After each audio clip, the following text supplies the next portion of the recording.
Welcome to TFE Live. This is our show number 272 for the 13th of March, 2020. And Friday the 13th. Friday the 13th, Julia. That's an auspicious day. Well, it's an inauspicious day for some people. I know. We'll get into that.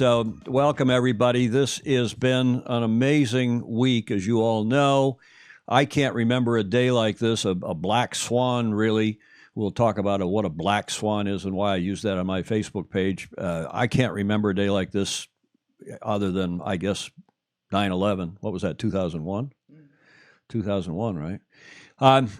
It's a bit of a scary time, but, you know, I think, Julia, you and I did the right thing the other day when we, 10 days ago, decided just to hunker down, go out and get some groceries. And I'm hearing, you know, I don't know why people buy why in Australia they're buying the toilet paper off the shelf, and why John Sangmeister just said that he's just trying. There's a 1.5 mile line trying to get into Costco down in SoCal, and so on and so forth. But in any event, I hope everybody's staying safe. We'll talk about it, the coronavirus, the COVID-19, as it impacts our sport. We've got a very special guest joining us in a minute from Newport, Rhode Island. But let's just get into a couple of the preliminaries. First of all, a reminder that we are in the States now on daylight savings time, or as most of the rest of the world calls it, summertime. So for the next couple weeks, things are a little out of kilter until you go on summertime in Europe. And then, of course, when they go off summertime down under in New Zealand, Australia, instead of being 4 hours apart as we are now, they're 4 hours earlier plus one. They will be 5 hours earlier in Auckland and 7 hours earlier in Australia. Just remember that as you change to note that. So we can see your smiling comments and faces on here live. Those are the times as of this couple weeks and 3 weeks when I don't even want to talk. It's too bloody confusing, right, I know, Julia? just get your iPhone out and ask them. Well, that's what you do. You're smarter than I am now. No, it's easier. Okay, and you like to say at this point? Oh, please like, share, and subscribe. Lots of reasons to share things these days. Indeed, and if you're so inclined, go over and become a patron increasingly. We've got a couple more this week. Thank you very much to those of you who have become patrons via Patreon over on our sailingillustrated.com website.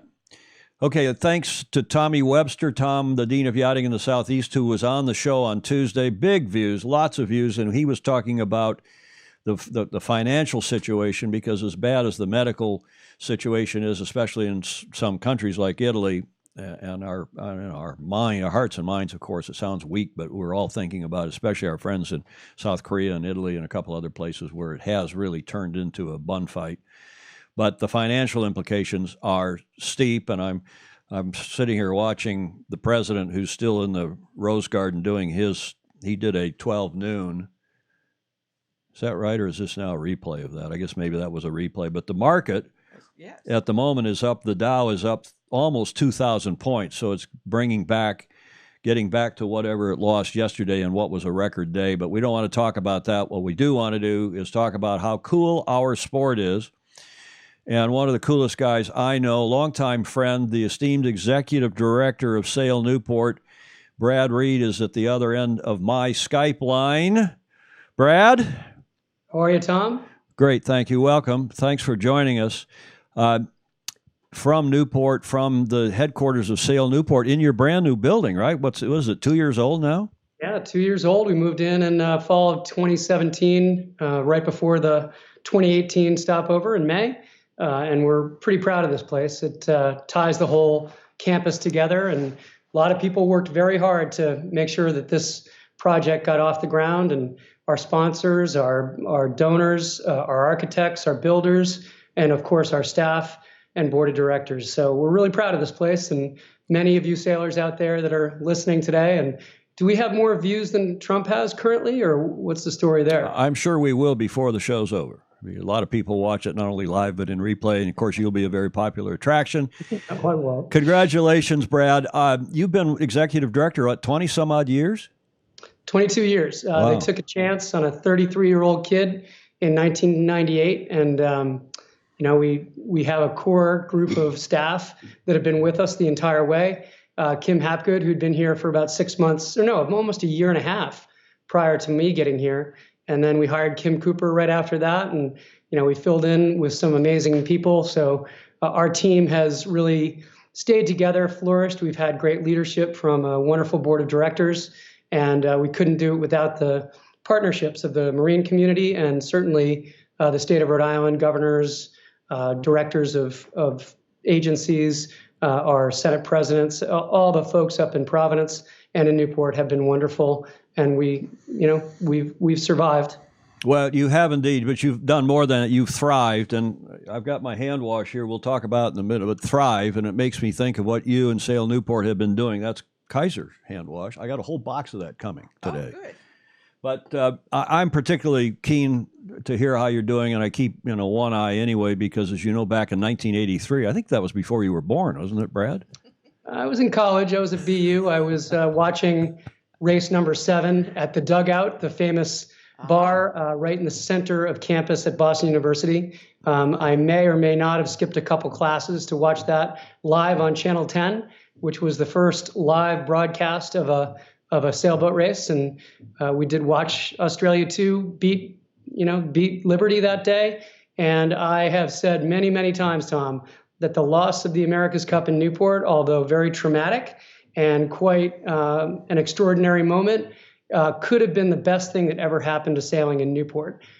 Sail Newport was born thanks to so many of you that really got together and put that whole project together. I'm not sure Harbor Court would have. Yeah. I mean, let us count the ways. You're absolutely right. New York Yacht Club only 5 years later in 1988, and of course they were out of the Cup at that point and said, well, let's stay out of the Cup for a bit and spend our money on buying the Brown Mansion, which, as you know, is a fabulous facility. Full marks to Robin Wallace and Bart Dunbar and a few of the others, Paul Buttrose, and we got together back then right after we lost the Cup, and we said, what are we going to do? And my idea was to form a chamber of commerce of sailing, have some luncheons, and attract regattas. But the guys, Bart Dunbar and Robin went up to the capital of the state in Providence and talked them into leasing to us, Sail Newport, that land that has now, thanks to you and your predecessors, but especially you, as the executive director, into one of the best community sailing programs in the country, if not the world. Well, thanks a lot, Tom. It takes a lot of people. Before Sail Newport was Fort Adams Sailing Association. Remember, that was created basically to run the 1980 Olympic trials in 78 and 79, the pre-trials and the trials. That was the Carter years. And we didn't go to Russia that year or didn't go to the Soviet Union. But the facility here was created as the Fort Adams Sailing Association, and then they merged with Sail Newport in '86. That merger morphed Sail Newport from the special events management company that you helped found to a really thriving, bustling public access sailing center that Lynn Shore ran for almost a decade after that, and they were nice enough to hire me as the executive director. And Susan Miles was in there too at some point, the late great Susan Miles, and great sailors. And you and I were racing J24s and playing hockey at that time when I was still living in Newport. But that's ancient history. Congrats on what you've done, Brad. Thanks. We're really proud of you, but just so fortunate to have cool people like you and all the others in Sail Newport and in that thriving sailing community. I know some of our friends in Annapolis like to think of themselves as a sailing hotbed, and San Diego and even San Francisco. But I think Newport is the cultural heart, is the heart of don't you think, Julia? Unfortunately, yes. Unfortunately? Oh, yes, because I'm a San Francisco fan. Well, we're all fans. But in any event, I just pleased to report that the market has closed at 1985, so almost 2,000 points up. That's great news. Maybe the president's talk in the Rose Garden today helped calm some fears, but it is a difficult situation. But let's don't get into that now, Brad, because I want to talk about your announcement that you made, earlier this week. But before we get to that, we should recognize that today is Friday the 13th, and I'm not particularly superstitious, but some are. In fact, we have viewers all over the world, as you know, Brad, Julia, In Spain and Greece, Tuesday the 13th is, I'm not sure why, is considered to be a day of an inauspicious, unlucky day. And in Italy, it's Friday the 17th. So that begs the question, Julia and Brad, are either of you superstitious when it comes to sports? Julia? About the date or just the sports? Well, when you were a big jock in high school and at Stanford, were you superstitious? Did you wear the same clothes or part your hair? Not like time we had to. You didn't have to. Yeah, we did. You did. We had to wear the same thing. Well, I know, but you do superstitiously or just because it was mandated? Mandated. Oh, Brad? Oh yeah, for anybody who's ever watched a sporting event with me, watching football, baseball, basketball, hockey, I have some major superstitions on watching professional sports games. And anyone who's sailed with me knows that if we're winning a regatta or doing well in a regatta, I seldom change my socks. I don't go as far as some with their undergarments, but I certainly I have a thing for not changing my socks if we're doing well.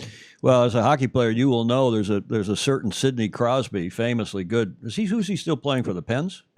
Penguins, Pittsburgh yeah. Penguins, who's worn the same cup, the same jockstrap since he was in high school. Oh my gosh! And I don't. That actually explains a lot. I don't know what it explains, but let's take a look here at a couple of key things before we get into the big announcement that you made earlier this week about the ocean race. This day in history, our popular segment. Let's have a look here. And if any of you know what happened on this day in history, in 1781. Julia. 1781. Brad. You got me. I have no idea. Well, okay, that's not a very good clue. Here's a bit better clue. William Herschel, German-born astronomer who moved to Great Britain. Oh, daylight saving time. It must be. No, not daylight savings time. Oh, 17. Was he the first person to chart the tides through Woods Hole? No. Sounds good to me. Does this help? Apparently, that's the moon. It's not even. This is challenging today. In this day, in 1781, Mr. Herschel discovered, I have to say this properly, Uranus. Yeah. Uranus. So Apparently, store that useless fact, Tom. Is that the proper pronunciation? Became it. But the guy was cool. He was a bit of a sailor, apparently, and he was a musician. And if he had been a hockey player, Brad, that would be the trifecta. Herschel constructed his first large telescope in 1774 and spent 9 years carrying out sky surveys to investigate double stars. He published catalogs, blah, blah, blah, blah. But he confirmed, after several weeks of thinking this thing was a comet or something else, he wasn't sure, he confirmed it to be a new planet, eventually giving it the name of, we grew up calling it Uranus, but I guess that's not politically correct today. This was the first planet to be discovered since antiquity. And Herschel became famous overnight as a result of the discovery. George III appointed him the court astronomer, not jester. And he did some very cool stuff. So like a lot of sailors, and if you go look at him in Wikipedia, and his sister, not his wife, but his sister was his co-conspirator in all this, an assistant, which was also a modern outlook on life. Julia? Yes, indeed. Not just, himself doing that. So it was the largest and most famous of Herschel's telescopes, reflecting telescope, a big one, on and on and on, and cool guy, obviously. Okay, at this day in history. Bravo Zulu, let's go back to Brad and the story of Sail Newport and the ocean race. Bravo Zulu to Brad for, I love that. See, we now have some music with our slides, Brad. Triumphant music. And let's start with this video, Brad, about the announcement that not only that Newport is a stopover, but then the entire race course has been announced. Let's have a look at that and then come back to you. Okay.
Brad, that music is so irritating. We should have probably done a voiceover of that whole route, but nothing too surprising there, is it?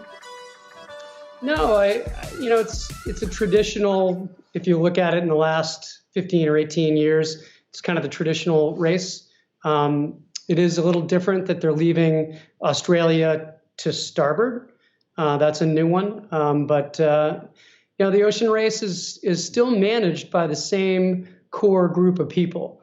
Really fine folks that are working really hard in Alicante to bring a very exciting race around the planet. That's still the pinnacle of our sport in crewed ocean racing. And I know these men and women that are going to be sailing this race are going to have a lot of adversity, sailing through storms and calms and breakages. And we're just very excited to welcome them back to Newport. As we have seafarers for generations, we've been welcoming people to this amazing bay and this amazing state for a long time. And this community really gets behind it. And I'm proud of our community and the community of sailors and non-sailors alike that come out to support these great sailors. Well, they sometimes call you the mayor of sailing in Newport, and that's probably correct and proper because you've done such a great job managing the events, but you also do a good job of involving, and I know how pleased they are with you up in Providence, the state capital. Any truth to the rumor you're going to run for governor at some point? There is no truth to that rumor. No. Tom, I think you know this. You've traveled around Rhode Island with me as we were working on the America's Cup World Series together and a potential America's Cup back here in Newport back in, 2010-ish. And you met some of these folks, and they do believe in the economic viability of the marine industry. The support of Commerce Rhode Island, which is the Economic Development Corporation, the governor's office, the Senate president throughout the years, Teresa Paiva-Weed, was a huge help in us securing the infrastructure needed to run these global events out here at Fort Adams. The various governor's office we've been, working with throughout the years. But specifically, if it wasn't for the Department of Environmental Management in the state and the city of Newport, but Janet Coit, the director of DEM, really working with us to identify these infrastructure projects, this couldn't happen. And the Public Sailing Center couldn't happen, never mind bringing in an ocean race or a World Series or, maybe someday a Sail GP. Who knows, right? We couldn't do it without the support of our state. Well, and of course, it's a great place to sail because the America's Cup was there from 1930 until 1983. The public, not only the general public, but the state agencies, the city are all fully supportive of it. The National Sailing Hall of Fame has just moved there, I think, in part because of the great legacy of what you and others have done. But take us through the facilities. This will be the Newport stopover. Will be in May, June? No, May 2022. May of 2022. So the race starts in October of 2021, as you saw on that map, again in Alicante, where they have a long-term contract there on the southeast corner of Spain in the Med. And eventually making their way, Julia's favorite port, which is Itajaí, where you and your late seafaring sea captain husband used to go. Yep. And then, Brad, you're coming around from Itajaí again up to Newport. So is it the longest leg?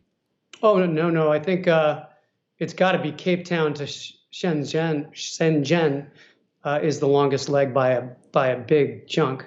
Okay, and then it's probably... That's because they're not stopping. They're not stopping in Australia this time, right there. No, they're not. So then it would be Auckland to Itajaí is probably second, and then Itajaí to Newport probably third. Okay.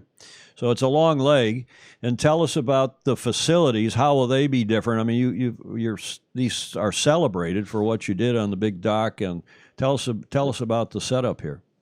Well, there'll be two fleets of boats, so that's a little bit of a challenge. The Open 60s or the Imoca 60s and the Ocean Race 65s. So we'll be using the entire facility in different ways. You'll see the boats moving around. Not all the 60s can fit at the dock, so we'll have some of those on moorings, but we'll have some of the boats at the docks as well. Karin Backlund and her commercial team at the Ocean Race headquarters in Alicante, are putting together a very a very solid plan to bring new elements, some of the existing elements that people have seen in ocean races in the past. But that's still to be determined what they're bringing around the world. It's still 2.5 years away, so we'll see. We'll have a good plan this time next year. How about some of the public metrics? Because maybe aside from Itajaí, and I don't know about China, but you've had throngs of people there for the last. This will be your third stopover, right? Yeah, this will be the third stopover we've had. 2015, 2018, and now 2022. In 2015, we had unbelievable weather, over 130,000 in attendance. In 2018, iffy weather. The last couple days were a little softer than the previous edition. We still had over 100,000 people come through the village. And, you know, tell me what the weather is going to be like in 2022, and I'll give you the exact number that's coming through the door. So basically the same setup as in the past? Yeah, we'll use the North Lawn for kind of an exhibition area.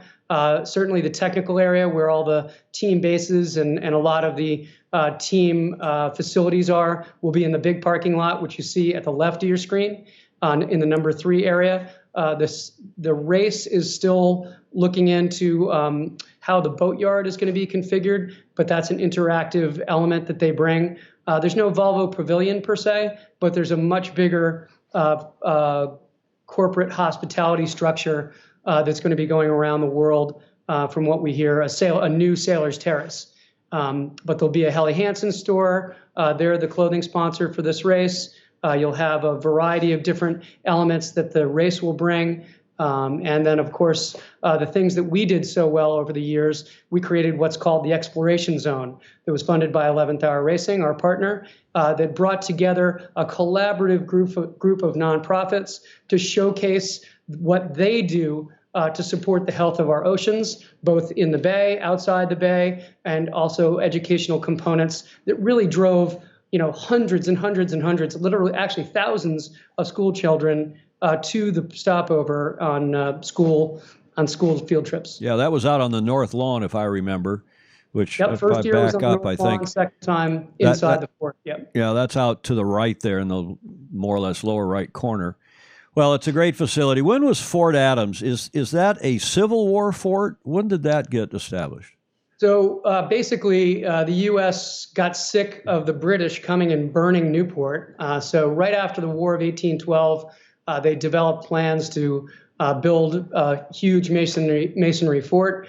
That was right around the time of a huge influx of European settlers, mostly from Ireland, that ended up helping build this fort, which is a great part of our history.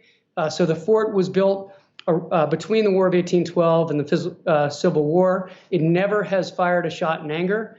However, it was a facility used in both World War I, World War II, and we had submarine nets strung from Newport to Jamestown, and they used anchor points along the fort to string those submarine nets in World War II to keep the Germans out. Stingray up in Seattle is asking, I forgot, who is the wonderful sponsor behind 11th Hour Racing?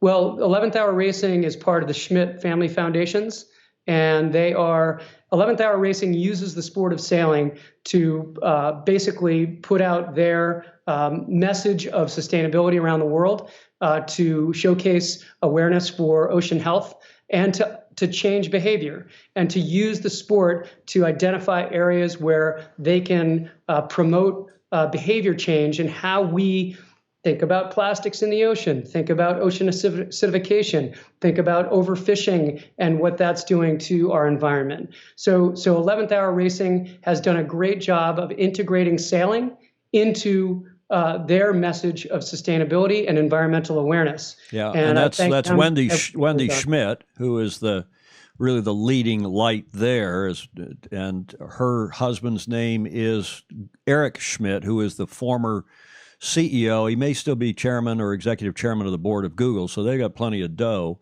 Smart people. I've actually sailed with Wendy. here in San Francisco Bay before, what's the name of the boat that was the Bogart boat, Julia? You would remember, Brad. Santana. It used to be owned here by the Eden Brothers at Right. St. Francis. And the last sail, Brad, that boat did here, my daughter Meg and I went out with Wendy and a few other notables, and this was just before Christmas of, 4 years ago, because it's back on the East Coast now, isn't it? Yeah, major refit at Loughborough Marine Interests up in Portsmouth. And yeah, they're on the circuit. They do all the classic boat races from Maine down through Nantucket and here in Newport. Yeah, beautiful, beautiful boat. Sparkman and Stevens. Little shout out to Donald Tofius. Julia? No, just famously, Lauren Bacall and Humphrey Bogart had spent many happy years. But see, none of us even know who that is. You're not old enough. No, we do. We know them by name, certainly. Schooner. Yeah, it's a fabulous boat. Have you sailed on the boat, Brad? No, I've taken a tour on the boat. When it was at the shipyard, I've yet to go sailing on her. Okay. Well, let's talk some more about the Volvo. What was the Volvo, which will now be the Ocean Race? And by the way, I hear you've got a payment jar there. Is that true? Yeah, we have a swear jar we're setting up every time someone refers to it as the prior name. They got to put maybe a quarter or a buck in there. I guarantee it'll be full every single day. I know. For a while, we called it the FCOWR, the Fully Crewed Round the World Race, because until we knew what it was going to be called. But apparently they're not going to have a title sponsor, right? That's what I've heard. Yeah, they have some really good presenting sponsor possibilities, I've heard, and but I think they're going to keep it the Ocean Race and presented by multiple companies. Okay, well, this was the finish. There was some criticism of the light air, foggy finish last time, and you finished them in Narragansett Bay, right up off Fort Adams. Yep. And there was some change. They had to go out around the fishing nets, didn't they? Out off of the mouth of Narragansett Bay, and we were watching it. I thought it was quite exciting, but there were some of the sailors that were not amused.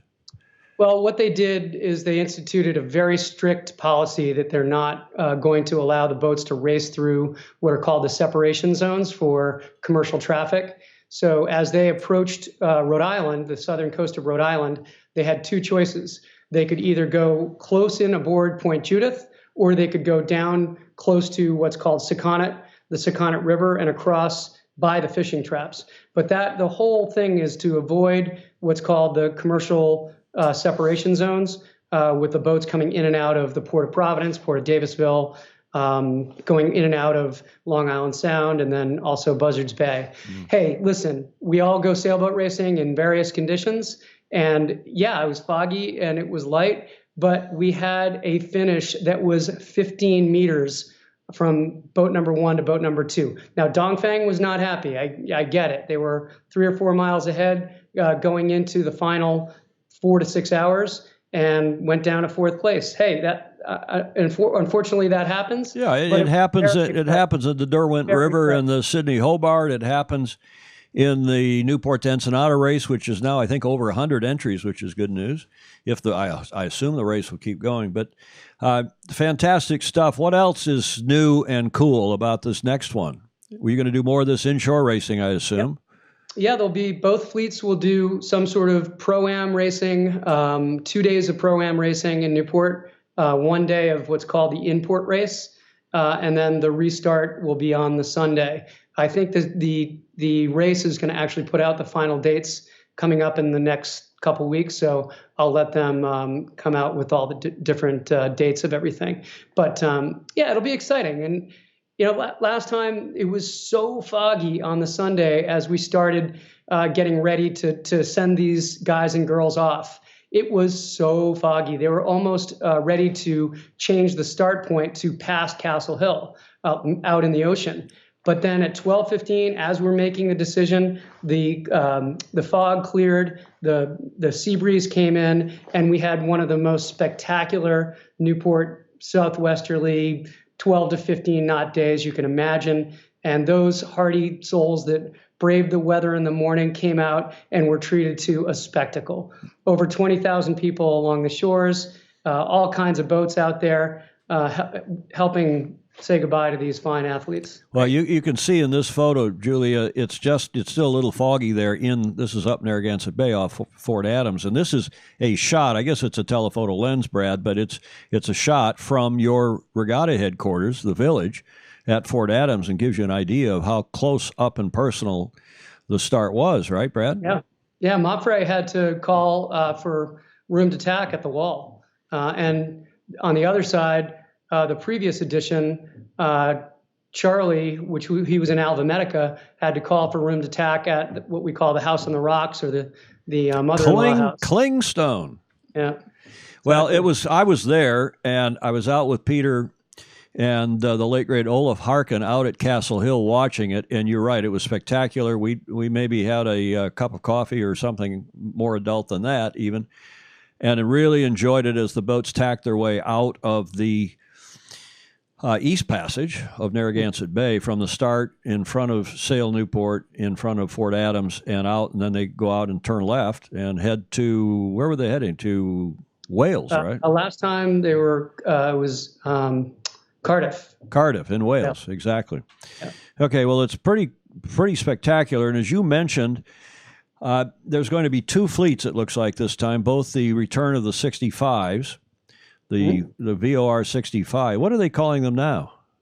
The Ocean 65. Ocean 65. Okay, Julie, we got to remember that. Get our terminology right there. I think Ocean Race 65. I'd have to look it up. I apologize to my friends in Alicante, who, if you're up, they're probably all asleep, but I didn't know that answer. I'll get that. Well, it's only, let's see, it's only 21:34 there.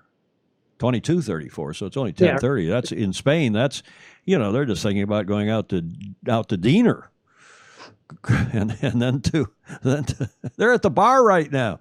Let's look at this video because it is it compares and contrasts. By the way, for those of you wanting to know about we've got breaking news in the America's Cup from Sail GP and so on. We'll get to that, but Brad's got to run, so I didn't want to get into the other stuff yet, and let Brad do his bit here. And then he's because it's now getting in late in his afternoon. But here is a video that's quite interesting, comparing and contrasting, and I'm not going to run the whole thing, comparing and contrasting the boats, the two classes that will be used in the next one, the Ocean Race 65s and the IMOCA 60s. So we are in Lorient, the center of the universe for IMOCA sailing. And so we're on Initiative Car, which is my boat. The two boats, I guess they come from a different philosophy, whereas the 65s, they were a one design, so they were all identical. And so it didn't really matter making the boats a bit more solid to make them and having them a bit heavier because they're all identical.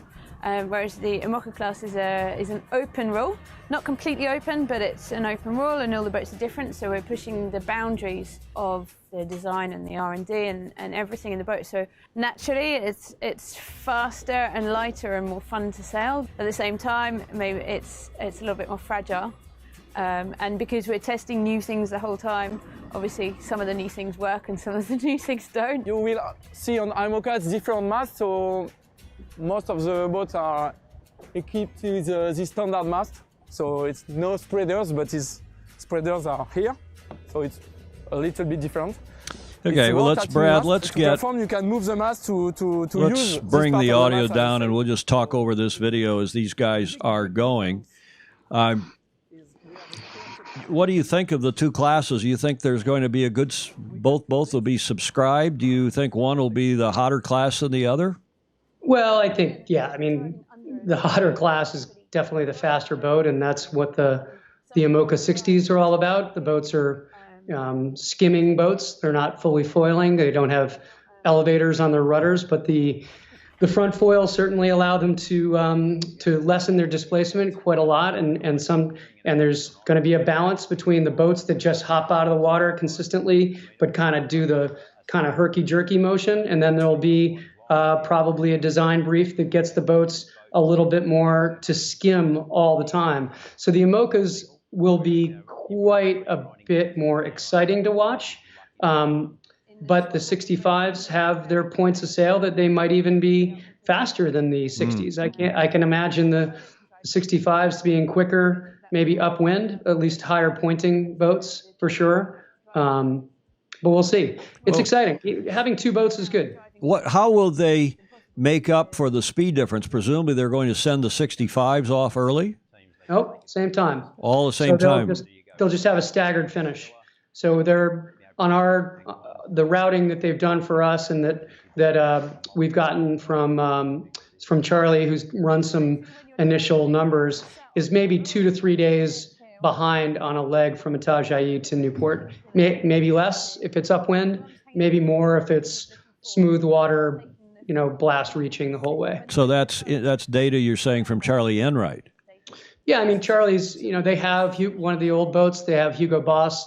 Charlie's done the double-handed race to Brazil last fall with Pascal Badigri, and he's getting used to the boats, and he hopes to enter the race. I think he's putting a strong group together to try to get into the race, and it's been no secret that 11th Hour Racing has been a big part of that campaign to get a boat into the race. And of course, this is a picture of his boat from last time. 65. The 65 11th Hour Racing, and Charlie Enright, Mark Towell, who met at just up the street from you at Brown University in Providence. And Charlie is from, where'd you say, Bristol, Rhode Island? Yep, he's from Bristol originally, yep. And Mark's from Hawaii. Great town of Barrington now. Oh, he's in Barrington. Yeah, that's right, because we've had him on the show as well. So it'll be interesting to see this develop, because he has swapped. He's got Alex Thompson's old Hugo Boss and the Imoca 60, and we'll see him work that up and then presumably start to build a new boat, because this race sounds like it's a long ways off, but it's not. It's only a year away. And then, Brad, as you know better than I, there's a lot of lead up. They've got to do X many miles in a transoceanic, and what all do they have to do to qualify themselves to start in the ocean race come October of 2021? Yeah, they have to do quite a bit. They have to do some training. They got to get a boat. They got to get, they have to pick a crew. Certainly miles is important. And those who generally do the most miles before the start of one of these races ends up winning these races. So you got to have the right horse, and you got to make sure you're training like crazy to make sure that you're better than everybody else, and you're faster, and you know what your conditions are. Remember, we're back in the 60s to a box rule, to a rule where there will be substantial differences in the boats and the conditions that one boat is good in. There might be another boat that's better than in another condition. So that is a box rule where the boat has to fit, but there's some design flexibility within the box, unlike the Ocean Race 65s. Yep. Which were strictly, and I mean strictly, one design, like a laser one design. Right. They were all managed like a one design, much like New York Yacht Club runs the IC-37 fleet, their charter fleet. Very, very strict. You couldn't replace any piece or part without going to the boatyard and getting it from them. So, we're just, like I said earlier, we're super proud of what we were able to accomplish last time with our staff here at Sail Newport, and augmented by Suma Faye Plowden from Jamestown, who was our stopover director last time. And it really showcases the sport to our community and to the greater southeastern New England community, which we use that to build new sailors, to build our programs, to get more people involved in this great sport, so that we can offer some even better programs than we did prior to. So, for example, we have now integrated sailing into the 4th grade curriculum of the Newport Public School System, a community that, even though these kids live on an island, maybe a half a mile from one of the greatest ports in all the world, have never been on a boat, never mind a sailboat. And what we do is we take sailing and integrate it into their classroom and bring their classroom sailing. We use geography, geology, weather, mapping, all these different subjects that they're already learning in the 4th grade, and we adapt it to learn and include it in our process of teaching kids to sail. We do this in our building and on the water, and it's one of the best things that we've ever done. And without the help of the public school system and the focus of the old Volvo Ocean Race and the next ocean race, I don't think it'd be as successful as it has been. So I'm really proud of that program. And thank you for letting me go on a little diatribe about that. Well, no, it's great. And that's part of what we wanted to hear. A lot of people don't realize that Newport, Rhode Island, is actually on an island, a Quidnick Island. And there's 3 towns there. Having lived there for better part of a decade, we know it pretty well. And, of course, it is beautiful. And yet it's an island, and you have a nice feel that you're away from the mainland. In fact, the name of the state, Brad, as you will know better than I, is the state of Rhode Island and Providence Plantations. That was the original name because Rhode Island they thought Aquidneck Island apparently looked like the roads in Greece. I don't know where it came from. But anything else on Sail Newport or on the stopover? I'm really... we look at growing sailing. We're lucky, right? We're in a community where we can really identify areas to grow our sport locally. One of the things that we're really instituting with our racing program director, Nick Ewenson, is a skill development program that allows sailors to not necessarily go down that linear path of learn to sail, learn to race, race opties, race 420s, race high school, race college. We are building core skills to allow young sailors who may not want to race to understand what the other exit ramps in sailing are: cruising, day sailing, big boat one design racing, what have you, ocean voyaging. So building skills that can transfer and translate into lifelong sailors. That is a key component of our growth strategy. We have some new assets. We have a few big boats that are coming into our fleet, and I think with some luck, we'll really advance that concept of skill development and making new sailors, not just new racers. Well, exactly, and that's what you see Kimball Livingston starting to do here at St. Francis, and the Kiwis have been doing that down there in New Zealand forever, which is one of the reasons why that is such a strong sailing country. Same for Australia, same for the Brits now, and they've got a new program that the RYA is doing. But it's great to have you on the show, and you have a couple more minutes. It's almost what, 5 p.m. there on the East Coast, because Julia, we got a pile of questions, pile of comments. We do. And as Julia likes to say about comments after the show, yes, be sure to read them. There are a couple for Brad that he should probably hear now, but everybody should check all those comments because there's some astute ones, and we try to answer all the questions, but we can't do all the comments. Well, and as we say, Brad, we leave commenting because we have such a cool group of the sport is cool. And every now and then some crouton comes on here and leaves an unsavory comment, but Julia will nix it. And I'll never see it. But we do leave comments open because so many people watch the shows in replay. And if you are watching it in replay, please go ahead and comment because we appreciate the comments. We do watch them, and everyone else appreciates it too.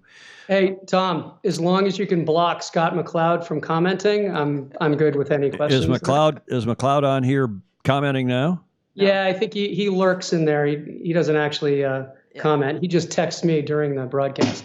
Well, he does. And then, of course, we had your neighbor over in Jamestown who got a huge following, live and otherwise, when we had Chris Musler on the show, a week ago, 2 weeks ago? Yeah.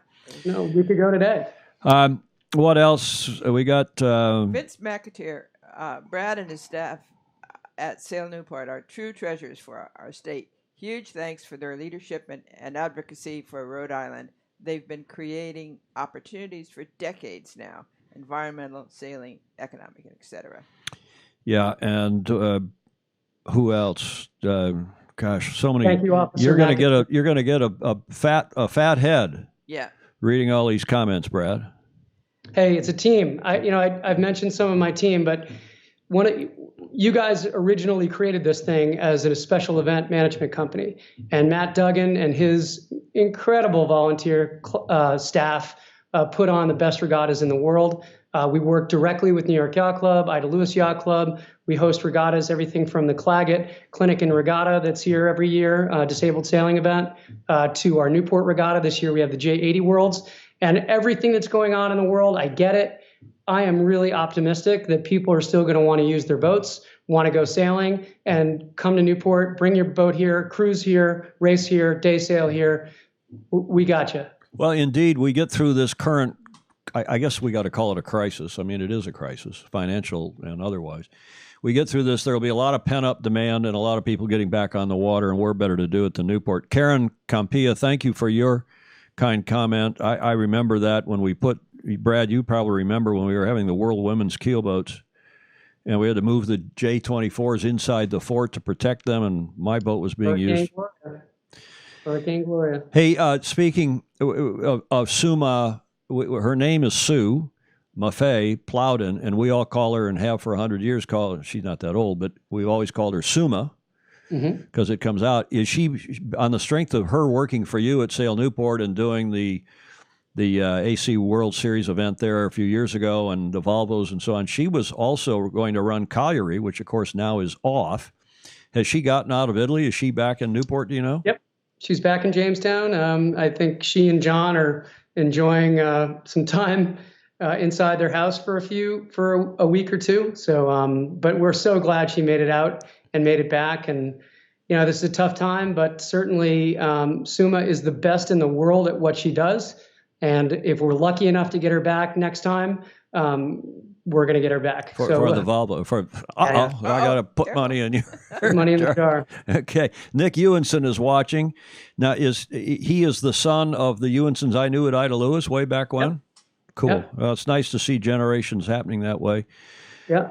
And anything else? Just it's a foggy day here in Newport, but it's clearing up, and we see a really good.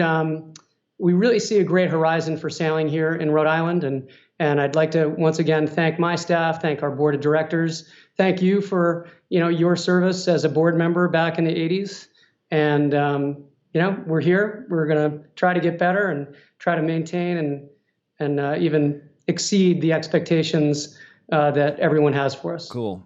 May I ask you a question? One parting question. Sure. How is your less famous brother? He's good. Yeah, he bought Chris Musler's old house up in Portsmouth. Musler told us that on the show the other day. Yeah, he's enjoying life. Common Fence Point. Said hello.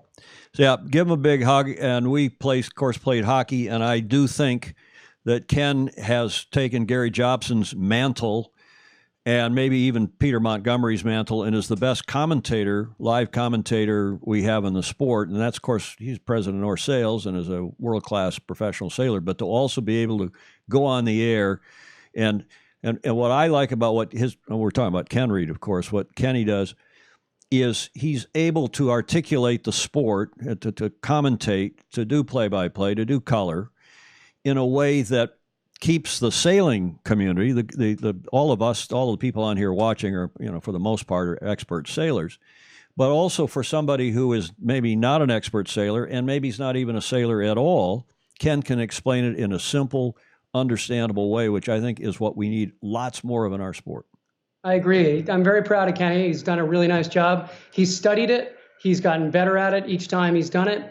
I think he and Tony Romo have a lot in common. The way Tony Romo does analytics for NFL games, they know what the next play is. Yeah. And he does a good job of explaining that to the hardcore sailors and also the folks that are just watching a sailboat race for the first time. So I'm really proud of what he's done at North Sails, and certainly as a commentary. Let's hope that he gets a $17 million contract or whatever they just gave Tony Romo, for those of you outside the U.S. that don't follow American gridiron football, he's a former player who's just a terrific commentator, and he's so good that people they're afraid that when he makes predictions about, well, I think this is what play they're going to call, the other teams are watching and listening to him, and they would try to stop that. One last question: who's the better sailor these days, you or your brother? There's never been a question. Okay. Big hugs. Say hi to Ken and Suma and everybody else in Newport. Congrats. And Thanks, guys. hope to see you soon. Bye-bye. Bye. Okay. That, of course, Ken Reed. You just said Ken Reed. Brad Reed. I know. I was seeing if you were still listening. I'm still here. I am too. Okay. That, of course, is the more famous Reed brother, Brad Reed, live via Skype from Newport, from the Sail Newport headquarters. Fairly new building there. It's a nice building. Program, it is. It's a great thing. I'm glad Brad Reed was able to join us. Okay, let's get on to some of the news of the day. I'm not even going to bother talking about the long list of closures and events that have been called off. Thank you to all of you who are sending in the details. We can tell you just before we went to air that, well, I'll get to it in a minute. But this is, I guess, the most shocking thing that any of us have seen was this damage that was done in the J-boats in the regatta yesterday down in the Caribbean. This is I don't know if you've seen this photo. I don't think I posted this to my Facebook page. But this is the J-boat Topaz after the collision with Svea. And, well, I'm going to show you the video now. It is disturbing.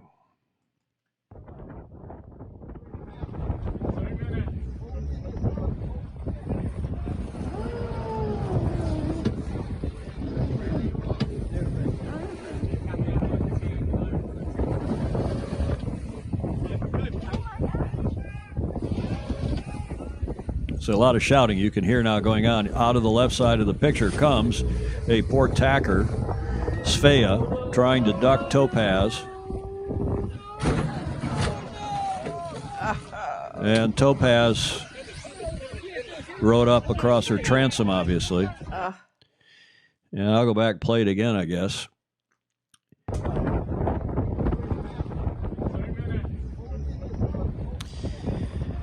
And apparently Topaz was, I don't know who saw what. I haven't talked to anybody on the boat. One of you watching has. And Topaz, as you see, on starboard tack now, has the right of way, obviously. And they start to turn. You can see them starting to, like they're going to tack, I mean, whether it's to avoid, but they throw their transom toward Svea. And it's lucky the rig didn't come down on Topaz, or on Svea for that matter. J-boats are fabulously robust. So that was a bit scary. And here's a video that I had shown that on my Facebook page, but here's a video you probably have not seen. This was taken just a quickie here of the damage after the fact on Topaz.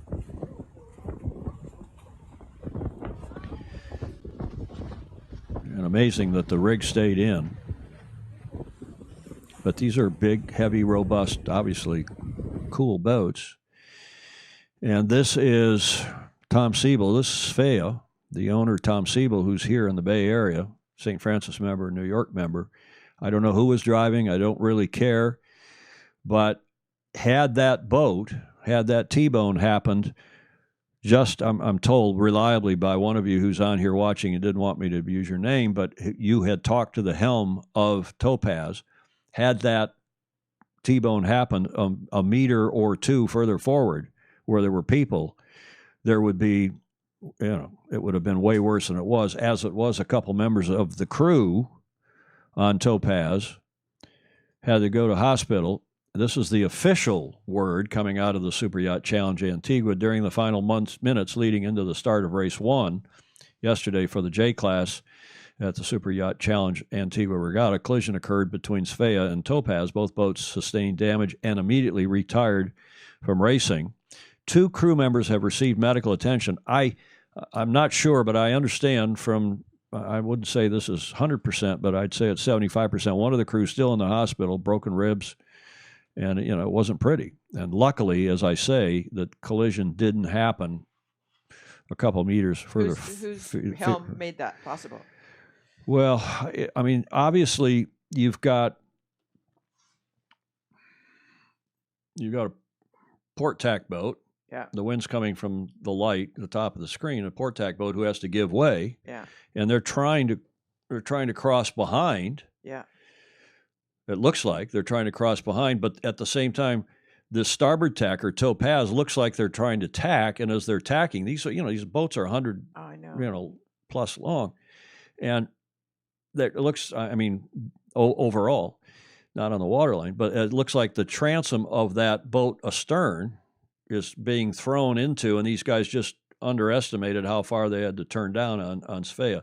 I don't know the details. I don't want to speculate more than that. But obviously, it was a very, I'm sure, sick about it. Scary moment. And apparently, the jury, one hears, the jury did penalize Svea and not Topaz. So I don't know any more details than that. Those of you who do, and Don Lunabos is saying, Lynn Jewel Shore, who was Brad Reed's predecessor, once removed, was the executive director of Sail Newport. Nice to see her on. But, yeah, it could have been uglier. It certainly was ugly. And I hope the people who were injured, the couple people, obviously we all are thinking about them and hope that they get back to recovery quickly. Full speed.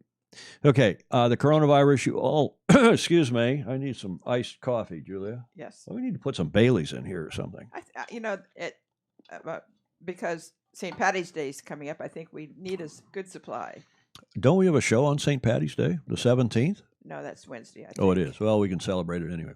Okay, yeah. The COVID-19 update. Some of you have asked why I call this a black swan event. Well, black swan in the financial world is an unpredictable event that is beyond what is normally expected of a situation and has potentially severe consequences. Black swan events are characterized by their extreme rarity, their severe impact, and the widespread insistence they were obvious in hindsight. Well, I don't know if this was obvious in hindsight, but it certainly was those other things. Some people will tell you that it was obvious in hindsight. I've seen people on the TV and on YouTube videos, oh yeah, we knew about this, we knew it was coming, and nobody paid any attention. Well, it's certainly a black swan event, hence my use of that image last night when I announced the colliery cancellation, or what was turning into a colliery cancellation has since been confirmed this morning. But just before we went to air, Sail GP has announced that the San Francisco event is canceled, thanks to the several of you who sent me that info, Jody Shields, among others.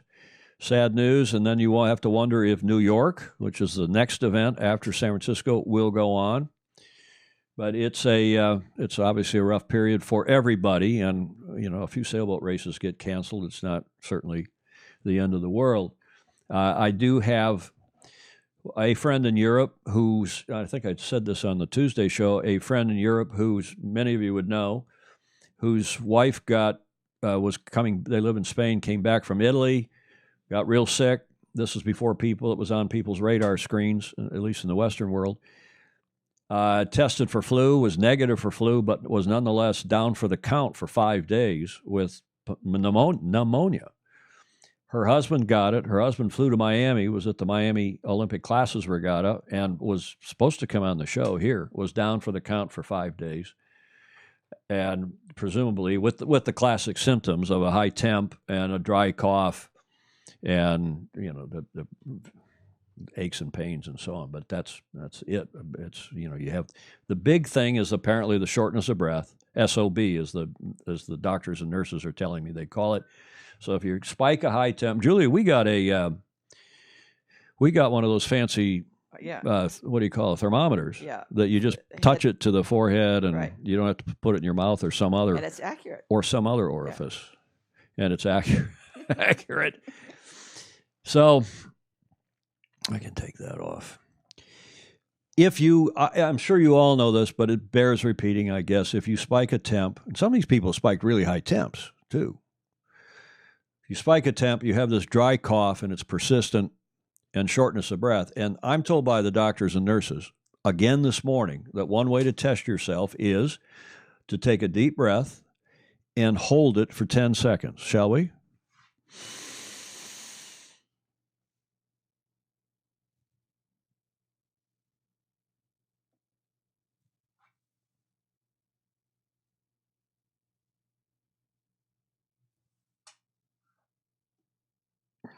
Okay, so that's more than 10 seconds. And if you can't hold it for at least approaching 10 seconds without going, and if you go into a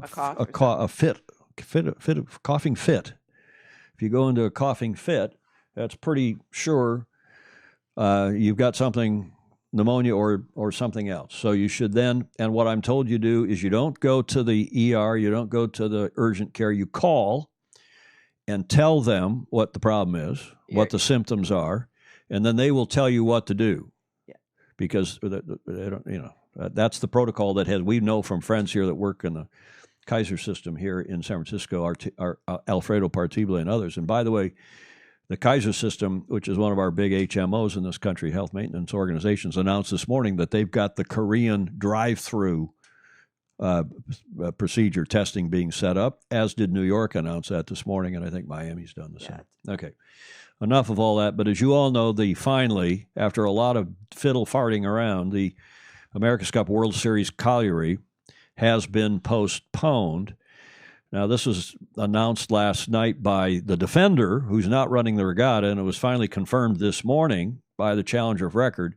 And you wonder what is going on between the defender and the Challenger of Record. But I know it's frustrating the hell out of Ben Ainsley's team and also the New York Yacht Club American Magic team, Terry Hutchinson's team.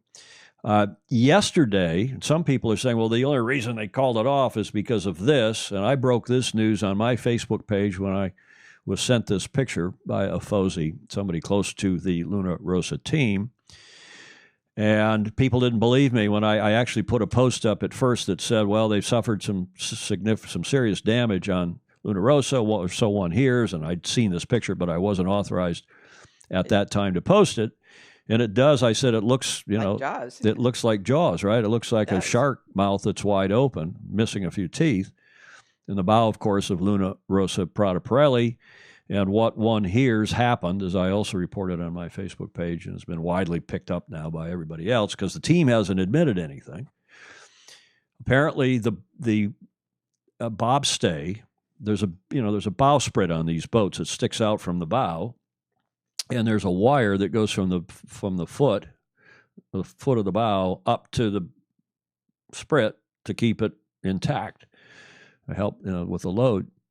Well, apparently the bobstay broke, and then they were carrying a headsail of code 0 or something, and the bow sprit flew away. It flew away, and it tore a big frigging hole in the bow of the boat. Now, this is a boat that one hears, and we reported when their mast fell down, and the mast was apparently okay, and the mainsail was more or less okay, but they had a fairly extensive damage to the hull. We also hear that the hull itself, there's a don't walk, no step, like you see on airplane wings, on the deck in certain places. We know they've got some cracks and other problems. And I don't know if this is true, but I've seen speculation, I've heard speculation that this boat is not correct and they're going to scrap it. But nonetheless, there's no way this boat was going to be ready to sail in Colliery. And imagine if you're this poor team, these guys and gals on Luna Rossa Prada Pirelli, to fix that, you presumably they will have to take a tool off the mold in which they built the boat, or on which they built the boat. I don't know if it was male or female. And fly it from Bergamo, which is where Persico Marine is, where they built their boat, fly it down to Colliery, and then stick it on the bow. Well, you know what the travel restrictions are right now in Italy, right? No one can go anywhere. And you think they're going to relax those for some silly sailboat race? I don't think so. I don't think so either. You don't think so? Maybe they will. And those of you there will know better than I. I hope that they can get this sorted out. We want them on the starting line, but they may just say, to heck with it. We're building a second boat. Let's focus on that. Let's fix it so that the same things don't happen to it if, in fact, there is some lack of structural robustness, to be polite.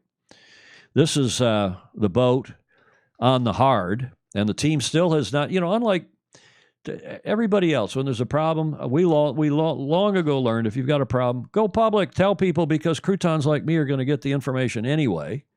There are few secrets in the sport anyway, especially from, people as well connected as... And nosy. Well, nosy, but it's because so many people send us stuff. I know. Including this picture. And this is a great caption contest. People said, "Oh, they've even got a surgical mask, an N95 mask on the Prada boat." And if you go back and look in the thread where I posted this on my Facebook page, there's you guys are hilarious. We got a bunch of clever people, as you know, Julie. By the way, before I forget, on my Facebook page there's a limit to 5,000 people. I should probably move over to Sailing Illustrated's group page, but I haven't, other than I keep it there because that's where we broadcast this. If you want to follow my page, you can still follow my personal Facebook page, but even if I can't friend you because of the up against the 5,000 limit. So just go follow the page, as many other people have, in addition to the 5,000, several thousand. So, okay, well, that's the state of play for Prada. I'm sure they are wishing that they had agreed to a more traditional monohull, or they had not agreed to the monofoiler, as some of you call it. This is their boat from the 2000 Cup, one of their boats from the 2000 Cup. Is that right? Yeah, I think that's right. And I think they won the Challenger record, the Louis Vuitton Cup, in that, or the sister ship. But this is Mr. Bertelli's 6th challenge, and he even won more than Sir Thomas Lipton. And we'll see how this all plays out. And indeed, the Prada, as Tom Webster told us on Tuesday's show, we went through the sponsors, and the luxury goods segment of the marketplace is hit badly because 50-60% of their market is China and Japan, which of course are badly affected by the coronavirus. So how this all played out last night, I was at dinner here on the West Coast, and I posted this statement just issued by ETNZ, quote, it is quite obvious. They've been back and forth on the phone and emails. In fact, there was a meeting that had been called, and I'm reliably informed that as Team New Zealand released to the newspapers in Auckland, the challengers had a meeting, and the Challenger record declined to invite the Defender to this meeting to talk about colliery, because it's the typical America's Cup, and it's not all that unusual, but the Defender hadn't been called onto the telephone call, so they were upset. And then when the Challenger record didn't issue anything yesterday, earlier or even before, they finally put this statement out in, frankly, I guess in disgust or in frustration. Quote, it is quite obvious that the AC World Series colliery event cannot go ahead. The teams are collectively entering discussions on a solution to create an equitable outcome for everyone around the loss and or availability of sailing time due to the change of circumstance as a result of the global COVID-19 situation. There will be a formal announcement made in due course. And there's Team New Zealand. They put the statement out. They get ahead of the power curve. This is what gets picked up by media, sailing media, and so on. And what's the point? Not that it's canceled. We all knew the thing was going to get canceled. So did all of you, I'm sure. The point is, they're talking about already how their boat, their AC-75, which is on a ship headed for Europe, they're going to need some compensation for this. And they might have to put in some time when nobody can train, because Team New Zealand is already in this thing. This statement. They're already arguing that their sailing time has been constricted. And it has. Well, and it has, but why didn't they take it off the? Okay, so this was the statement that finally was put out this morning by the Challenger record, CR36, calls for the postponement. I mean, calls for the postponement. Either they're the organizing authority, either they postpone it or not. Colliery today, due to force majeure, and we told you that they were going to wait before they had to be able to claim force majeure, which is a legal term in most of the rest of the world. We use act of God here in the U.S., but once force majeure is proclaimed by the government, then you can usually get out of contracts much less expensively than if no force majeure has been claimed or proclaimed.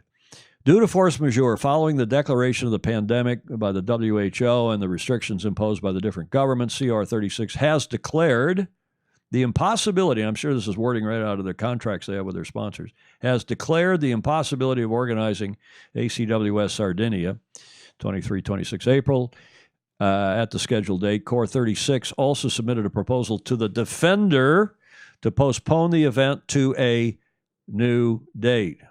And guess where that landed? The Defender published a press release in which the Defender announced the cancellation of the ACWS Sardinia Colliery without mentioning COR's proposal of a new date for the event, and refused COR's proposal without even discussing it. COR 36 will submit to the arbitration panel the postponement of ACWS Sardinia to a new date. So, Julia, here's the America's Cup wars have heated up. Yes. You know, this is not unusual. It's in the last year, and this sort of stuff starts to happen. And so they're at loggerheads. Will this regatta ever happen? No, I don't think so. Will the regatta in Portsmouth happen? I doubt it very much. Will the teams now go to Auckland? I hope so, and set up base there and start training and get ready for a regatta. And hopefully New Zealand doesn't have travel restrictions and doesn't have too much of this virus and can keep it under control. But as we told you, nobody believed me. We told you that Ben was, or few of you believed me, I think, that Sir Ben Ainsley and his Ineos Team UK were trying to get out of Sardinia. We told you that a week ago. They really wanted this thing shut down. They wanted to get out of there and get home. Well, we can now tell you that they have indeed done that. They have flown the coop. Literally, Ineos Team UK is leaving Colliery. In fact, they got out on a flight, I think today, if not yesterday, but I think today, a private plane. Most of the team left, and only the shore team remains packing things up for shipment back up to Portsmouth in the UK, or so I'm reliably informed by multiple sources close to Ineos Team UK, one in Ineos Team UK. We showed you this video the other day, maybe a week ago, 10 days ago. This is the video released by ETNZ of their boat being transshipped, their AC-75, I'll back that up, and being transshipped in Singapore from one ship to another. And I wasn't sure if the boat had been put on the hard in Singapore and left there to be shipped back to New Zealand when this regatta finally and ultimately and obviously got canceled. Seemed obvious to us, didn't it, Julia? Yeah. But, you know, what do we know? I'm told that's not the case. I'm told that they're on a ship in the Laccadive, how do you pronounce that? Laccadive, Laccadive Sea, which is south of India, next to Sri Lanka. That's where the ship is that's taking their AC-75, the Dolphin, on a ship to Europe. I don't know the name of the ship. If any of you does, please let us know so we can track it on the AIS, on the that site you like, Julia, that maritimetraffic.com. Right. Well, where is this exactly? Well, here, have a look.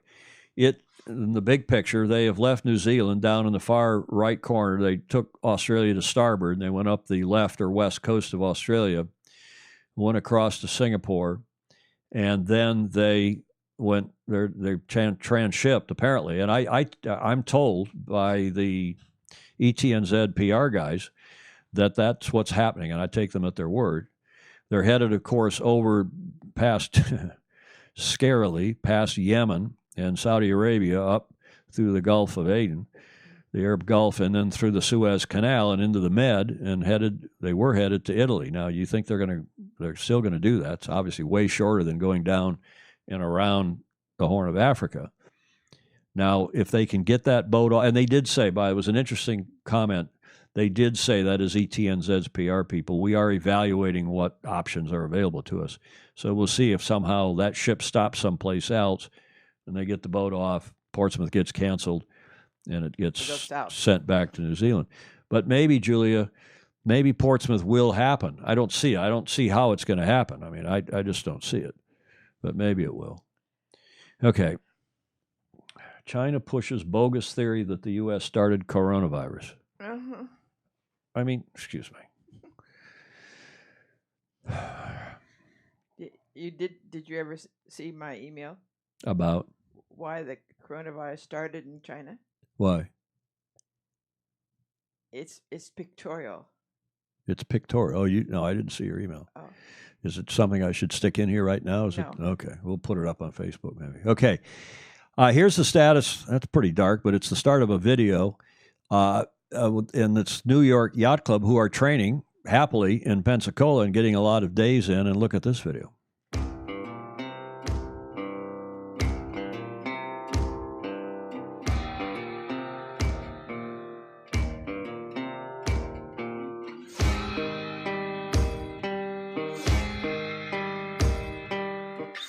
My name is Anderson Reggio, and I'm the testing manager for American Magic.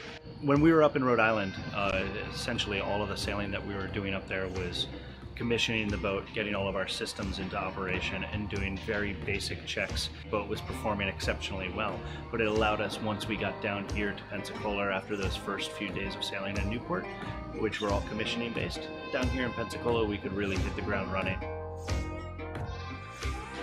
A typical day on the water for us involves anywhere from 5 to 8 hours worth of sailing, depending on what our needs are from a testing standpoint, what our needs are from a development standpoint. We can have upwards of 45 people on the water for a given day, including the sailors. It's a massive undertaking, it's a massive operation, everywhere from the kitchen staff straight on through to the shore team. On the team here, there's not a single person that is not excited to go out on the water each and every day. I mean, the boat is absolutely amazing. The sailors are still as excited about it. And for us on the chase boats, it's just as exhilarating to see it lift up onto the foils and fly each and every day. So, obviously, New York Yacht Club is not going to ship now to Cagliari if for some reason this Portsmouth regatta, and the problem is less in the UK than it is, separated by the English Channel and so on. And I don't know what they've done about flights and closing off the borders to incoming flights. I hear, by the way, that Delta Airlines has stopped flying. 40%. No, I mean to Europe. Oh, period. I think I heard that before we went there, but nonetheless, the world is in this black swan situation, and we'll see what happens with New York. But if Portsmouth, for some reason, goes on, New York still has a few weeks to ship and get there. Presumably, Cagliari, they can ship from Cagliari at Luna Rossa Prata Pirelli, get up to Portsmouth, get their bow fixed somehow, some way, and race. I don't know. I just don't see it happening myself. What do you all think? I didn't put our question of the day in here, but if I had, that would have been it. This is Sir Ben Ainsley's base. Ineos Team UK's base is taking shape down in Auckland. This photo courtesy of Richard Gladwell. And Richard's, you can see the concrete pads there. Apparently, they're all in for the team bases. This one, is getting framed. The steel's rising. And it wouldn't surprise me if the next stop for Emirates Team New Zealand is back to their home base. They don't go to Portsmouth. Likewise, for the 3 European teams, they beat cheeks, as my sister used to say, for Auckland, including New York Yacht Club. But if you are any of these teams at this point, you got to be thinking that poor old Luna Rossa is at the bottom of the heap in terms of ranking the challengers. Ineos Team UK probably above them from what we see and hear. And right now, New York Yacht Club's American Magic looking pretty, fat, not dumb, but fat and happy because they have been able to proceed with a lot of distraction, but at least not having to pack up and ship. And, of course, the other teams now are going to say, oh, well, at least ETNZ are going to argue that New York should be shut down, not be allowed to sail as much. It's ridiculous. It's almost as ridiculous as any discussion about postponing the America's Cup beyond 2021. And you'll start to hear that. But I'm telling you, if that happens, there will be an S-fight of magnificent proportions because that would be grossly unfair to Ineos, Ineos Team UK, to New York Yacht Club's American Magic, and even, for that matter, to the Kiwis. Now, if there's a health thing and it's unsafe and there's a worldwide crisis, that's another thing. But the burn rates for these teams is multi-millions per month. And you extend that by 12 months and you add, tell me what, $40, $50 million to their budgets by extending the thing for a year? It's not going to happen. These teams have raised the money or are raising the money, and any talk of that is crazy and should not even be thought of seriously. I think it will happen in Auckland in 2021. I think the teams will get down there. They'll have a regatta or two. Exactly. They'll have a regatta or two in October and November and maybe December. They'll have 3 regattas down there. That wouldn't be such a bad idea. Okay. Get practice in that too. We also can tell you that we hear, this has not been announced, I'm going to play this nice video of the Congressional Cup without the music full on, but nice promotional video for the 2020 Congressional Cup, which is coming up here in a little over a month at Long Beach Yacht Club, the end of April through May 3rd. And one hears, just before we went to air, that they're going to push the whole match racing circuit to the extent they can, push it off by 4 weeks, which would push Congressional Cup to the end of May, early June. And if things settle down, that would help them still put that regatta on. But it doesn't sound like it is going to happen at the appointed time, which is at the end of April, early May. I can also tell you that St. Francis Yacht Club, who I think I told you on Tuesday, has shut down all racing activity, sailing and racing instruction and cups and trophies and, racing, and even junior sailing on shore. That's been shut down through the middle of April. Now they are further shutting down their food and beverage service. We know of another prestigious club, not St. Francis, but another prestigious club here in San Francisco that has gone dark, has closed the place because their average age of their members is north of me, late 60s. And I know that Newport Harbor Yacht Club down in SoCal has also done the same, and we know clubs across the country and probably across the world are having to take steps to battle this coronavirus. I know from several of you just before we went to air that they have closed the borders of Denmark. Really? Yeah, really. And they closed it. Julia, we heard from Soren Overroop, and we heard from several of you. Thank you. And I'm not sure who wants to be named and who not, but thank you for sending us that info. And for several weeks, they're just, Danes can get back into Denmark, but apparently you're not, I guess you can get out. I don't know if you can get out, but nobody else can get in. And they're really trying to clamp down on this virus. I'm not sure why I've got the Congressional Cup logo still up there at the end of that video. The Olympics, as you all know, is scheduled for the 24th of July to the 9th of August. They insist that is the Tokyo Organizing Committee and the IOC continued to insist it's going to happen. I don't see how it's going to happen. I've heard from senior serious people in this country who are close to NBC, the televisor, the host broadcast, the broadcaster, that it's going to go ahead, even if it goes ahead without crowds in the stadia and so on. We'll see if they can get this under control and if they can get therapeutics and if they can, by some small chance, get a vaccine, which Julie, are you hearing? I hear no vaccine before next year. Yeah, 12 to 18 months. And but who knows? There's some amazing technology and biology. And we've also been informed that holding breath is false. False? Okay. Well, I was told by a infectious disease person that if you can hold your breath and not come out with a coughing fit, that you're actually probably okay. So we're told that's not correct? That's correct. Okay, we don't want to spread bad stuff. So that's the status of the Olympics. I am very pleased to report that just before we went to air, and I was going to lay into these guys again, their finances are so bad, they continue to be, and I now know even more about their finances. This is, of course, the World Sailing Board of Directors, and there's a real internal bloodbath between the cool people on that board who are trying to do the right thing, trying to cut down on spending, trying to stop Mr. Anderson from spending even more money, and from running around the world trying to run for president because the guy has to go. That's the guy in the middle there holding the piece of paper, Chaotic Kim. But there's a real back and forth. And I know firsthand, and I can't say how or why, but trust me, this thing's a mess. And I can tell you that they're only back up there. Their finances, they're already 2.1 million pounds in the hole. They've been allowed to borrow 3/4 of the value of the World Sailing Trust. The bank would only, as collateral for a bank loan, they would only accept 3/4 of it. And they, to get through the Olympics this year, they still need to spend another £1 million. So they're going to be 3 million plus in the hole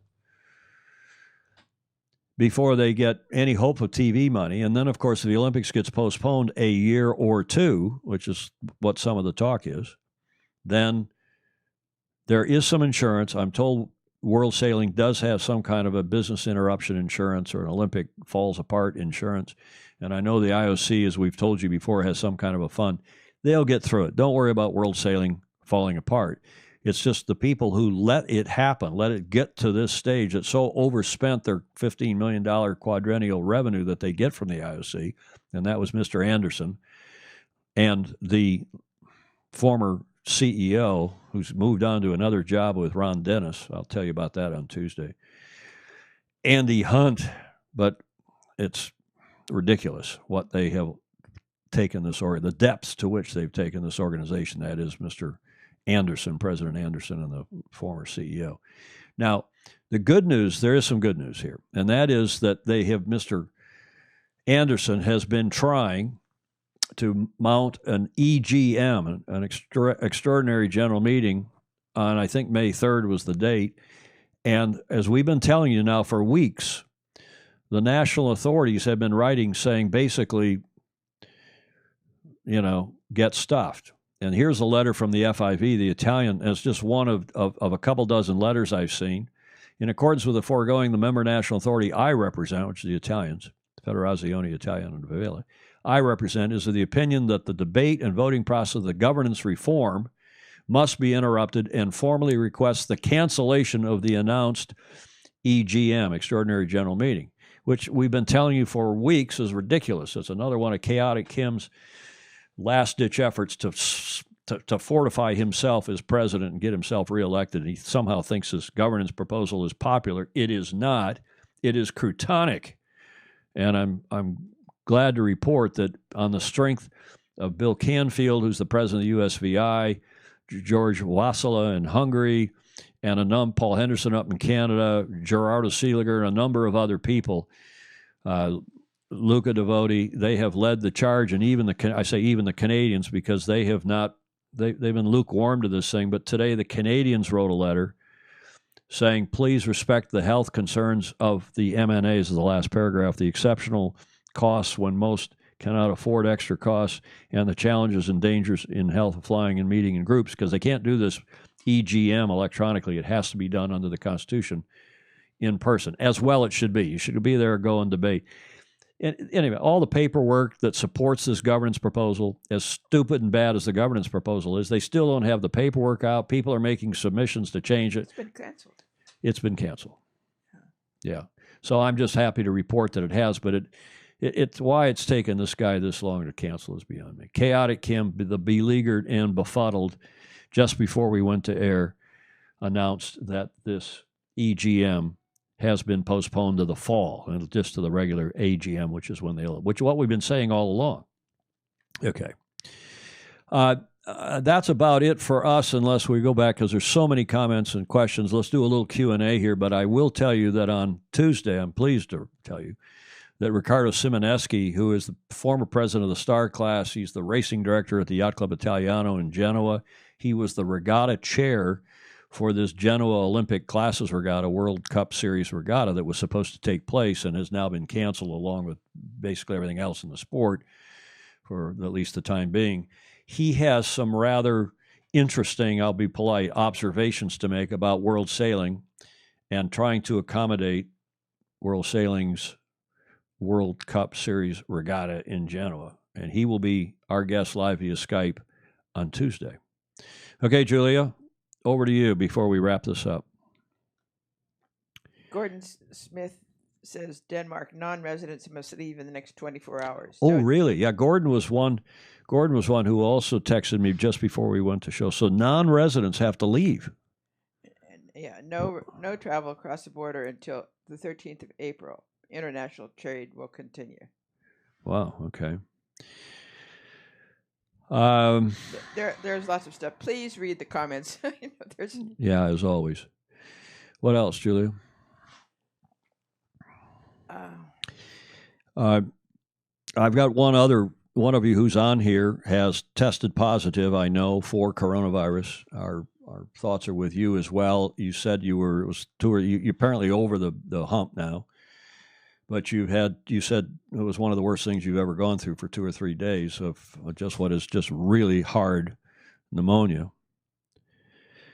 Jay Hanfield, Gary, as the board member from U.S. Sailing, has some dirt on his hands. He should have stood up. Why again? Well, I think, to be fair to Gary, Jay, I think Gary's really doing a terrific job behind the scenes. I've said that on the show in the last couple shows. I think you will, when you hear the whole story, the work that he has done and four others on that board is pretty cool and significant, and we'll have him to thank, I think, when it's all done. Andrew Pindar says, for the lawyers to comment, but I think force majeure and act of God are somewhat similar, but rather different.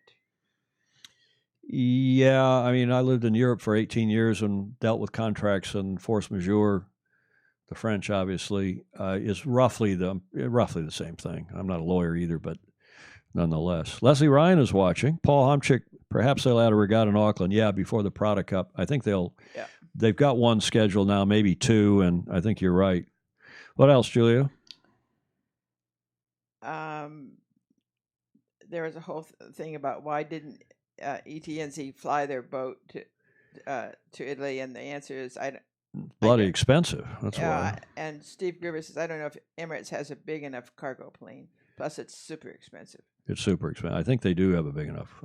I don't know, but they can get one, obviously. ETNZ Stingray is saying has by far the most sailing days so far, and now they have a purpose-built new non-surrogate, their test boat, the Hawk, not to mention the 7-month design start. Yeah, I think that's all fair. I think that's all very fair. Stingray up in Seattle, a very smart guy and a keen observer of the passing scene. Julia? Steve Gruber saying, the whole world should clamp down for 2 weeks, then we know who is sick and who's not. Well, that's the problem here in the States is the lack of tests. And I don't know how long the president spoke here on the... There'll be 5 million available next week. Well, so they say. I don't know about this holding the breath thing. Go research that. That's why we're not a medical show, but I've been told by senior serious people that is a good test of how your lungs are doing, and if that's not, I apologize, and don't take my medical advice because obviously I'm not a doctor. I sent you the whole thing on it. You can post it. Well, you can post it. Is it in the comments below here? Yeah. Maybe you post it as a comment so people can see it. Okay. Yeah, and those of you know who outside the States, this thing has been so hyper politicized. Interestingly, the mayor of New York City, who's a leftist liberal Democrat, and the governor of California have all been saying nice things about the federal government and Mr. Trump and Mr. Pence because apparently they are able to work together and start to solve some of these problems. And one can only hope that President Trump will stop tweeting ridiculous things. They'll depoliticize this now. And that maybe the Democratic leadership in Congress will as well, and they'll start to get this bill passed. And please, Tom, do a 30-second breath hold as we say goodbye. Yeah, okay, fair enough. John Emmett, who's down under, says that they're talking about a practice race, but I thought that they had canceled the Masters, John, haven't they? You're at the Laser Masters in Melbourne. Flew all the way down there. So we'll see. Gerardo Siegler, I'm watching 2 prudent comments today on world sailing. Yeah, thank you, Gerardo. And as you know, Gerardo announced his candidacy for president here on this show some months ago. And Blake Middleton is doing race management down in Miami. So stay safe down there. I hear you got a cluster. That's the sailing term fuster cluck is a little different than a cluster. Come on, Julia. That's a term of art in sailing. It is. It is. That was a fuster cluck that happened between Svea and Topaz. Alex Kent says, no, force majeure is overall strikes, disruptions, etc. Act of God is like an earthquake or, yes, pandemic. It all gets packaged together in one paragraph in contract language. Commercial real estate broker, $535 million in negotiation. There's an ad. See, Alex Kent for your commercial real estate contract. Thanks, Alex. And he's saying Gavin Newsom can't wait to run in 2024 for president. I suspect that's correct. Alex Saldana is showing the tests. A link to the test. Thank you. What else here? Yeah, there's the confirmation by John Emmett that the Laser Masters Worlds is canceled, awaiting decision on the Australian Masters Nationals, much smaller event, mainly Aussies. Blake Middleton was working out today with that, the canceled World, whatever that is. Oh, he was? And all the international boats and sailors are there, and they're wondering if they just may go ahead and sail anyway. Well, I wonder, there's the Melgus 24 Worlds is coming up, but I think that got canceled. I'm not sure. Check. Don't take our word for it because it's happening so fast. And when I see something authoritative, I put it up on my Facebook page. There are about 5 different ones that were announced on here. And you might just while we were here. Yeah. Okay. So people should go look, as you always say, Julie, to look at the comments. Clark Chapin is making a little fun of me and the pro. You think that 45, meaning the POTUS, the President of the United States, will stop tweeting stupid things? Have you checked yourself for fever? Clark. Paul Hooker. Okay, very good. ETNZ as by far. Yeah, okay, we've already made that comment. Okay, anything else, Julia? I guess not. Okay, I think that's about it for us. We're an hour and 40 minutes just about into this show. We appreciate very much your coming on for what is strange times. It's I'm sure we'll all get through it in one piece and then some. I don't want to give any more medical advice because I may have been wrong on that one, but I don't go out of the house without this and do my hands. If I go get Julia's drugs at her medicines at the Walgreens, then somebody comes in here or you get a delivery bag from somebody, you wipe it down with a Clorox wipes. I guess a lot of you can't find them. I was able to get them a long time ago. I don't know why I even had them in the house, but we did. Okay, stay safe. And if you are looking for the former shows, the past shows, as I like to say at this time in the show recently, we say just simply Google TFE Live, and up comes our Facebook page, our YouTube page, and on and on and on. It's very simple to see where you can go watch all of the previous shows and then some. It's amazing. I actually just re-looked at that. That's an incredible list of people. Oh, you mean people have been on as guests? Yeah. Well, we've had, over 125 guests now, Yeah. right? And the creme de la creme of the sport. Another cool one today. Thank you, Brad Reed, for coming on. Any of you want to contribute, instead of going to the website and doing that with Patreon, you can do it via PayPal to paypal.me/Sailing Illustrated. We appreciate your support. And all of you for coming on here. Here are today's credits for photos, videos, and audio. To all of them, our sincere thanks. To all of you, please stay safe. Have a great weekend, a safe weekend. Hope to see you on Tuesday, same time, same channel. In the meantime, sail fast if you're sailing, sail safe, and have fun. Ciao. Bye.